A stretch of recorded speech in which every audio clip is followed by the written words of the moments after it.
യതിയേട്ടനെ എന്നെയും കൊച്ചാക്കണം. പിന്നെ യതിയേട്ടനെ ബിസിനസ്സിൽ നിന്ന് അകറ്റി നിർത്താൻ വേണം. അതാ നന്ദനയുടെ ഉള്ളിലിരിപ്പ്. എന്ത് ചെയ്താലും ഉദയേട്ടൻ അനങ്ങില്ലെന്നുള്ളൊരു ധൈര്യമുണ്ട് നന്ദനയ്ക്ക്. ഇതൊക്കെയാണ് ഉള്ളിലിരിപ്പെന്ന് അയാൾ കാർത്തികയോട് പറഞ്ഞോ? അങ്ങനെ പറയൂ? കോമൺ സെൻസ് ഉള്ളവർക്ക് ഊഹിച്ചെടുക്കാവുന്നതല്ലേ ഉള്ളൂ. അങ്ങനെ ഒരു ഉദ്ദേശം നന്ദനയ്ക്കുണ്ടെങ്കിൽ കാർത്തിക് അത് പ്രൂവ് ചെയ്യണം. അപ്പോഴാവാം വിശദമായ ചർച്ച. അല്ലാതെ ഊഹാപോഹങ്ങൾ വെച്ചുള്ള വർത്തമാനം ആവശ്യമില്ല. എന്നോട് പറയും വേണ്ട. ഓക്കെ?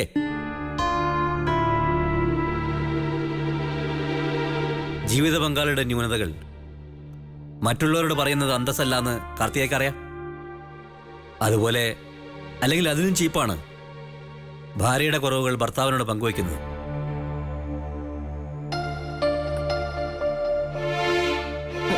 അതെ, ഞാനീ പറഞ്ഞ കാര്യം ഇപ്പൊ നന്ദനി അമ്മ അറിയണ്ട കേട്ടോ.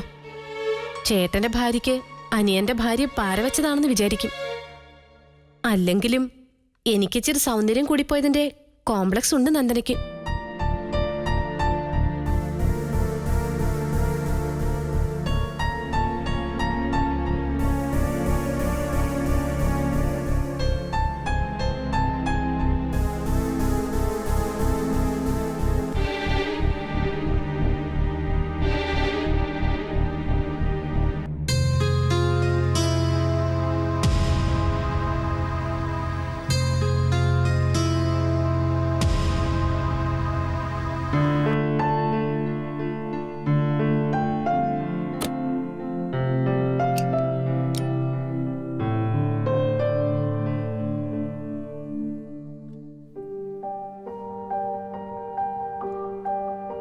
ഒരു കാര്യം കേൾക്കണ്ടേ?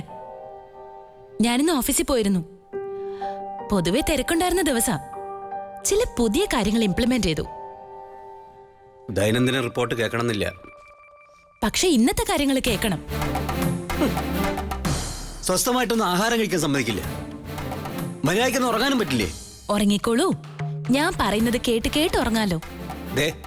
എനിക്ക് തീരെ ഇഷ്ടപ്പെടുന്നില്ല കേട്ടോ. താരാട്ട് പാടി ഉറക്കി തരണമെന്ന് അമ്മ പറഞ്ഞ് ഏൽപ്പിച്ചിട്ടുണ്ടോ തന്നെ? അമ്മ പറഞ്ഞിട്ടുമില്ല, ഞാൻ താരാട്ട് പാടുന്നുമില്ല. ചില പ്രധാനപ്പെട്ട കാര്യങ്ങൾ അറിയിക്കുക എന്നുള്ളത് എന്റെ ഒരു കടമയാണ്.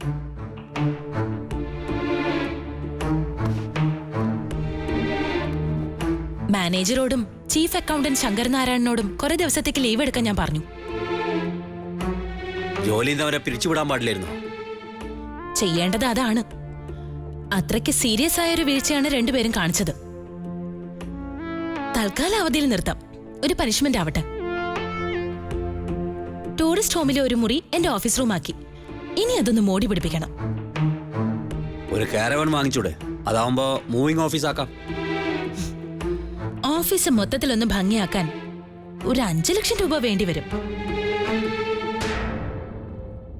അതൊരു നഷ്ടമല്ല, എന്നത്തേക്കുള്ള ഒരു അസറ്റ് ആയിരിക്കുമല്ലോ. ഈ ചരിത്രമൊക്കെ ഇവിടെ വിളമ്പുന്നത് എന്തിനാന്ന് മനസ്സിലായില്ല. പറയാന്നുള്ളത് എന്റെ കടമയാ.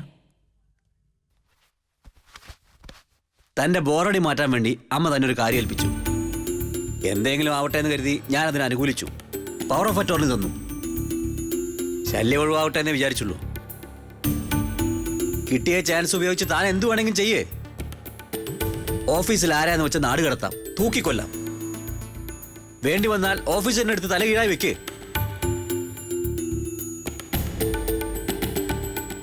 ചാർലി ചാപ്ലിൻ്റെ ഒരു സിനിമയുണ്ട്, ദ ഗ്രേറ്റ് ഡിറ്റക്ടർ. അതിൽ ചാപ്ലിൻ്റെ കഥാപാത്രം ഭൂഗോളത്തിൻ്റെ ഒരു മാതൃക വിരൽ തുമ്പിൽ നിർത്തി അമ്മാനമാടുന്നൊരു ഷോട്ടുണ്ട്. വളരെ പ്രസിദ്ധമാണത്. വലിയ കലാകാരിയൊന്നും അല്ലെങ്കിലും ഞാനും കേട്ടിട്ടുണ്ട് അതിനെപ്പറ്റി. ഓ, ചാപ്ലിന്റെ ആ സിനിമയിൽ ഹിറ്റ്ലറെയാണ് ഉദ്ദേശിച്ചതെന്നും അറിയാം. ലോകം മുഴുവൻ തന്റെ വിരൽത്തുമ്പിൽ നിർത്തണമെന്ന് ആഗ്രഹിച്ച ഹിറ്റ്ലറെ പോലൊരാളല്ല ഞാൻ. കുന്നത്തൂരെ ബിസിനസ് ലോകം അടക്കി ഭരിക്കണമെന്ന് ആഗ്രഹവും ഇല്ല. ചെറിയ ചില ആഗ്രഹങ്ങളേ ഉള്ളൂ. എനിക്ക് കേൾക്കണമെന്നില്ലെങ്കിലോ? കേൾക്കണം, അറിയണം. ചുമതലയാണത്. വന്നുപെട്ടവളാണെങ്കിലും കുന്നത്തൂരെ പല കാര്യങ്ങളിലും അറിയാതെ ഇൻവോൾവഡ് ആയിപ്പോയി ഞാൻ. പാരമ്പര്യമായി നടത്തിക്കൊണ്ടുപോകുന്ന ഇവിടുത്തെ ബിസിനസ്സുകൾ ഈ തലമുറയോടുകൂടി കൈവിട്ടു പോവുമെന്നുകൂടി ഭയപ്പെടേണ്ടിയിരിക്കുന്നു. വേണമെങ്കിൽ എനിക്കത് അവഗണിക്കാം. പക്ഷെ മനസ്സ് വരുന്നില്ല. അമ്മയോർത്ത് മാത്രമല്ല അത്. കുന്നത്തൂർ കോവിലകത്തെ ഒരാൾ കെട്ടിത്തന്ന താലി കഴുത്തിൽ അണിഞ്ഞുപോയി. അതിനെ നിന്ദിക്കാൻ എനിക്ക് വയ്യ. പറയാൻ ഉദ്ദേശിച്ചത് മറ്റൊരു കാര്യമാണ്. ശിവപ്രസാദിനോടും ശങ്കരനാരായണനോടും അവധി എടുക്കാൻ പറഞ്ഞത് തക്കതായ കാരണം ഉണ്ടായിട്ടാ. അതവർക്ക് അറിയാൻ ചെയ്യാം. എന്നിട്ടും അവരെന്റെ വാക്കുകൾ അനുസരിക്കാൻ കൂട്ടാക്കിയില്ല. പിന്നെ അമ്മ വന്ന് സ്ട്രിക്റ്റായി പറഞ്ഞപ്പോഴാണ് ലീവ് എടുത്ത് പോയത്. തനിക്കത് ഇൻസൾട്ടിംഗ് ആയി കാണും. ഇൻസൾട്ടിംഗ് ആണ്, പക്ഷെ എനിക്കല്ല.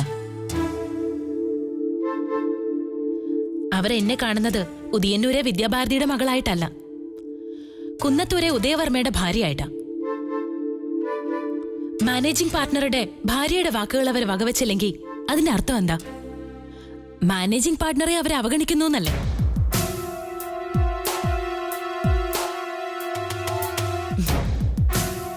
അപ്പോ ഇൻസൾട്ട് ചെയ്യപ്പെട്ടത് ശരിക്കും ആരാ? അതൊരു നല്ല സൂചനയല്ല. എനിക്കത് സഹിക്കാനും പ്രയാസമുണ്ട്.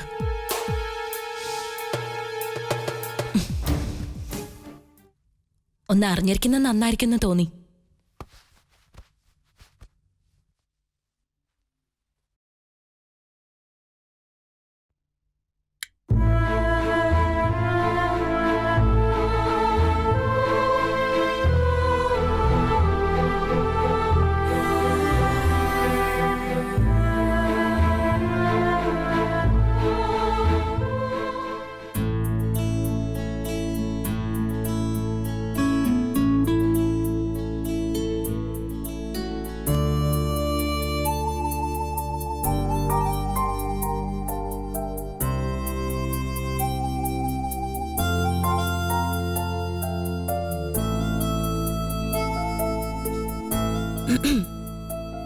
ഇന്ന് പുറത്തേക്ക് എങ്ങാനും പോകുന്നുണ്ടോ?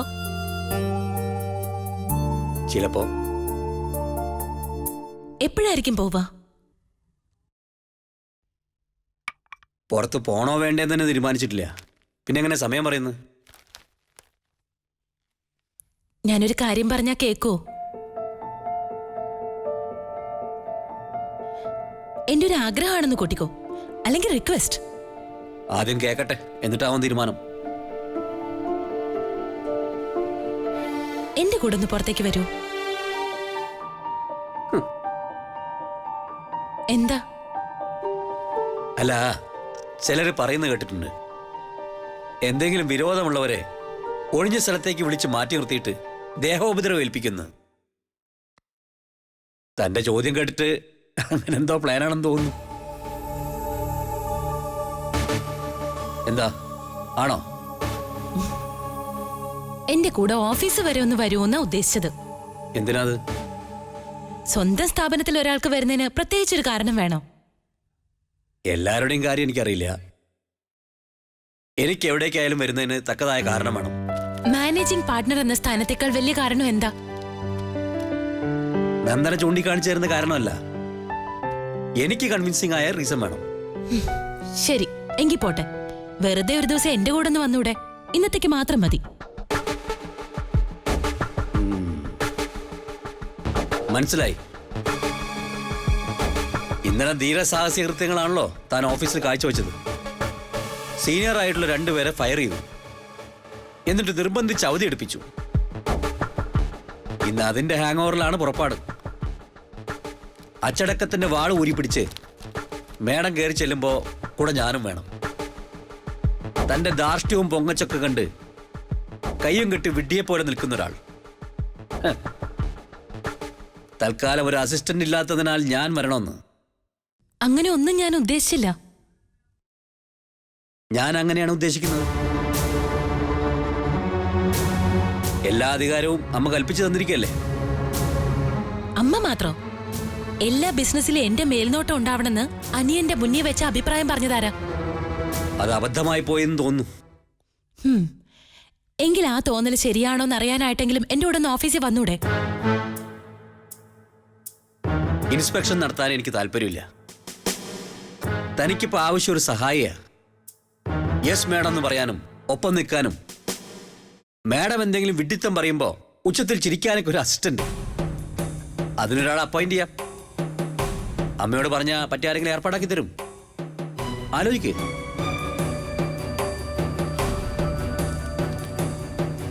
ചുരുക്കത്തിൽ ഞാൻ പോകുമ്പോ ഓഫീസിലേക്കൊന്ന് വരുന്നത് കുറച്ചിലാണ്. അതെ.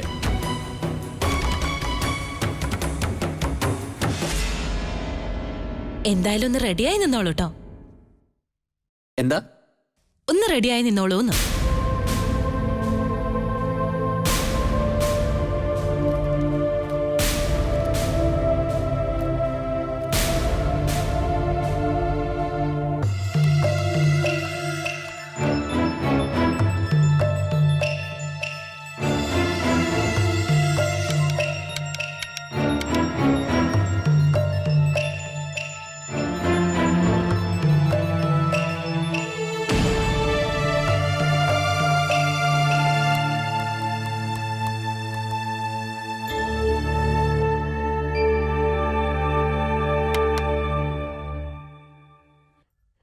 രാവിലെ ഫോണിന് തകരാറ്. വെറുതെ മാസം തോറും ബില്ലടയ്ക്കുക. വിളിക്കുന്ന നമ്പർ ചെക്ക് ചെയ്യാനാ പറയുന്നത്. കേട്ടാ തോന്നും കുഴപ്പം നമുക്കാ, ഫോണിനല്ലാന്ന്. ആരെയമ്മേ? എന്റെ ഫോണിൽ നിന്ന് വിളിക്കാലോ. ഓ, ഇനി പിന്നെങ്ങാനും ആട്ടെ. ബാലരാമേട്ടനെ ഒന്ന് വിളിക്കാമെന്ന് കരുതി. ഒരേ ഒരാങ്ങളെയുള്ളതാ. കാണാനോ പോകുന്നില്ല. വല്ലപ്പോഴും ഫോൺ ചെയ്തെങ്കിലും വിവരങ്ങൾ അന്വേഷിക്കണ്ടേ? ആ, മോള് ഓഫീസിൽ പോകാനായി ഒരുങ്ങിയിറങ്ങിയതാണോ? രാവിലെ റെഡിയായെങ്കിലും പോവാൻ തോന്നുന്നില്ല അമ്മേ. എന്തുപറ്റി? ശരീരസുഖമില്ലേ? അതല്ല, ഇത്രയും ദിവസം ഞാൻ ഓഫീസിലും ടെക്സ്റ്റൈൽസിലൊക്കെ പോയി. ആദ്യത്തെ ദിവസം അമ്മ കൂടെ ഉണ്ടായിരുന്നു. പിന്നെ ഞാൻ ഒറ്റയ്ക്ക്. സ്റ്റാഫിൽ പെട്ട ചിലരൊക്കെ ചോദിച്ചു തുടങ്ങി, എന്നും ഇതെന്താ തനിച്ചു വരുന്നേന്ന്. ആദ്യം എനിക്കതിന്റെ അർത്ഥമൊന്നും മനസ്സിലായില്ല. ബില്ലിംഗ് സെക്ഷനിൽ ഒരു സുജയില്ലേ, ആ കുട്ടി ഇന്നലെ ചോദിച്ചപ്പോഴാ എന്താ അവർ ഉദ്ദേശിച്ചെന്ന് എനിക്ക് മനസ്സിലായത്. എന്താ മോളെ? ഉദയൻ സാറ് സ്ഥലത്തില്ലെന്നാ അവരുടെ ചോദ്യം. മുമ്പൊരു ദിവസം ഇതുപോലൊരു ഷോറൂം മാനേജർ ചോദിച്ചു, ഉദയൻ സാറിന് എന്താ സുഖമില്ലാതിരിക്കുകയാണോ, ഇങ്ങോട്ട് കാണാറേ ഇല്ലല്ലോ എന്ന്. ഒന്നാലോചിച്ച അവരെ കുറ്റം പറയാൻ പറ്റില്ല. ഇതുവരെ ഞങ്ങളെ ഒരുമിച്ചവരാരും കണ്ടിട്ടില്ലല്ലോ. ഒരു ദിവസമെങ്കിലും എന്റെ കൂടെ ഓഫീസിൽ വരാത്തത് എന്താ അമ്മേ?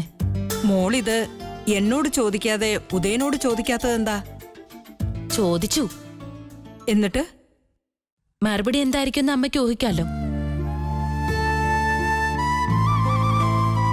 ഡ്രൈവറായിട്ട് കൂടെ വരണോ, ഡോറ് തുറന്നു തരണോ, യെസ് മാഡം പറഞ്ഞു നിൽക്കണോ? ചോദിച്ച് ഞാൻ ആകെ അബദ്ധത്തിലായി. ഇവനെ കൊണ്ട് തോറ്റല്ലോ ദൈവമേ.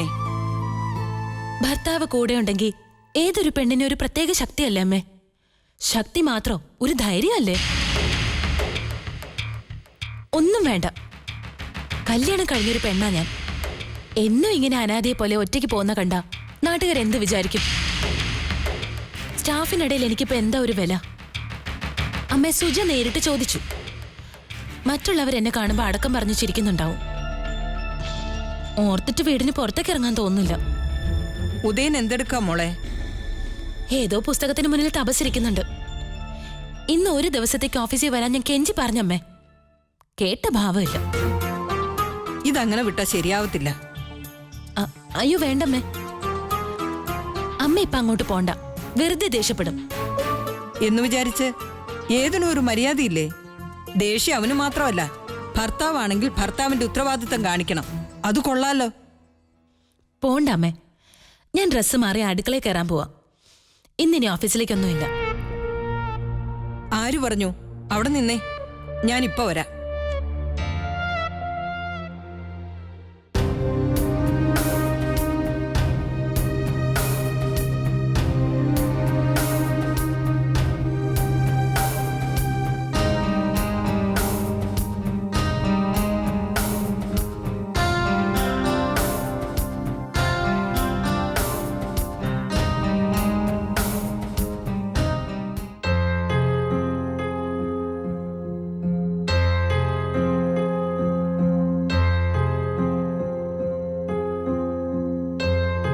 ഉദയ, എടാ ഉദയ.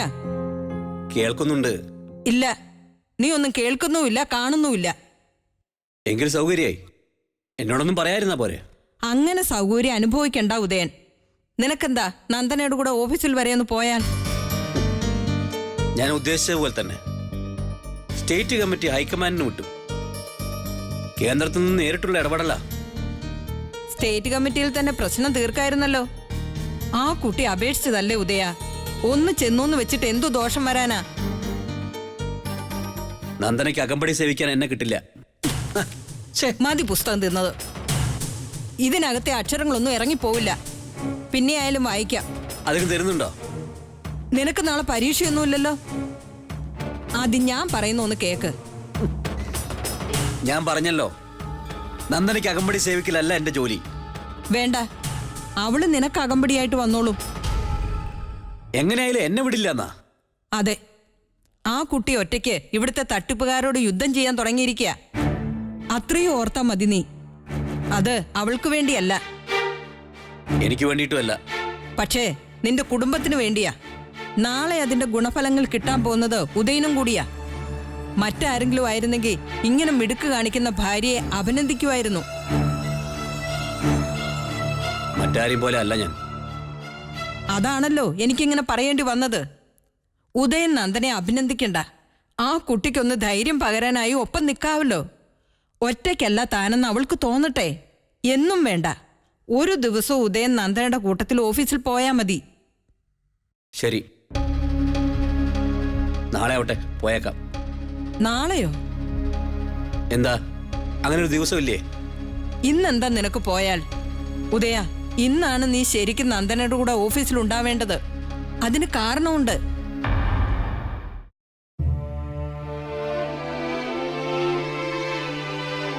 കള്ളം കാണിച്ച് 2 പ്രധാന പുള്ളികളെ നന്ദന അവധി എടുപ്പിച്ചത് ഇന്നലെയാ. അതുകൊണ്ട് ഇന്ന് അവൾ ഓഫീസിൽ ചെല്ലുമ്പോൾ പ്രത്യേകം എല്ലാവരും അവളെ ശ്രദ്ധിക്കും. എത്രയായാലും അവളൊരു പെൺകുട്ടിയല്ലേ. ഒറ്റയ്ക്കല്ല, ഭർത്താവ് പിന്തുണയായി ഉണ്ടെന്ന് കാണുന്നത് പലർക്കും ഒരു താക്കീതായിരിക്കും. അത് ഗുണമാണ്.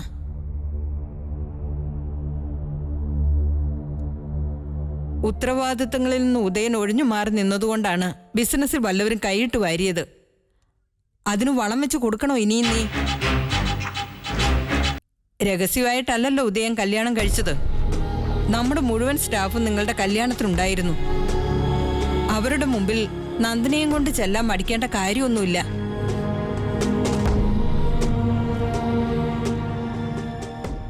ഞാൻ പറഞ്ഞത് ഉദയന് മനസ്സിലായിട്ടുണ്ടെന്ന് വിചാരിക്കുന്നു. ആരെയും ബോധിപ്പിക്കാനായിട്ടൊന്നും ചെയ്യണ്ട. ആവശ്യബോധത്തോടുകൂടി പെരുമാറാനുള്ള ഔചിത്യം കാണിച്ചാൽ കൊള്ളാം. നിന്റെ ഇഷ്ടം.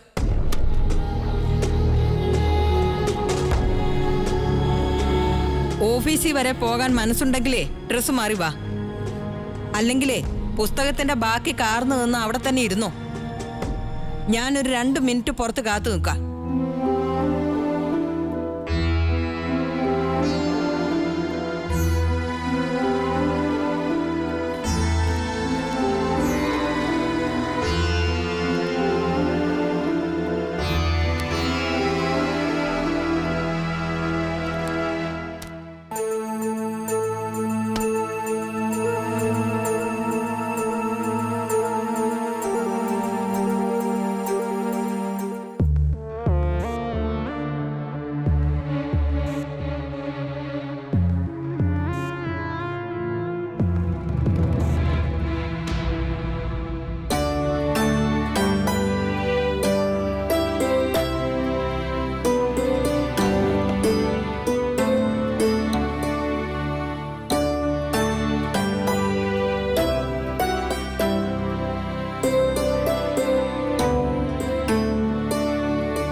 ഇറങ്ങുകയല്ലേ നന്ദനെ? ഒറ്റയ്ക്ക് ഞാനിന്ന് ഓഫീസിൽ പോകുന്നില്ലമ്മേ. ഒറ്റയ്ക്ക് പോണോന്ന് ആര് പറഞ്ഞു? ദാ ഒരുങ്ങി വന്ന് നിൽക്കുന്നത് ആരാന്ന് കണ്ടില്ലേ?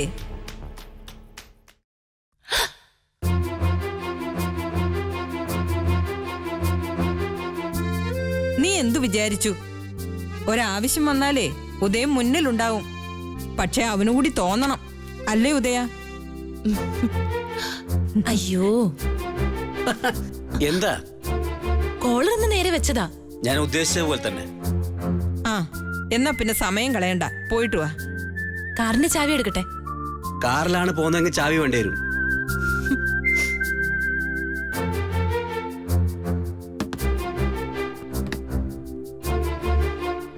അമ്മേ, പോയിട്ട് വാ മോളെ.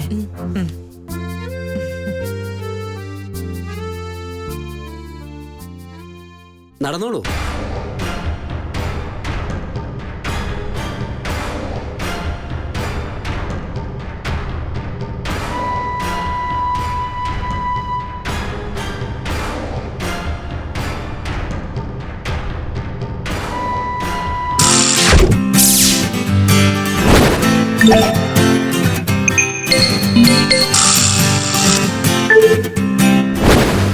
Yeah.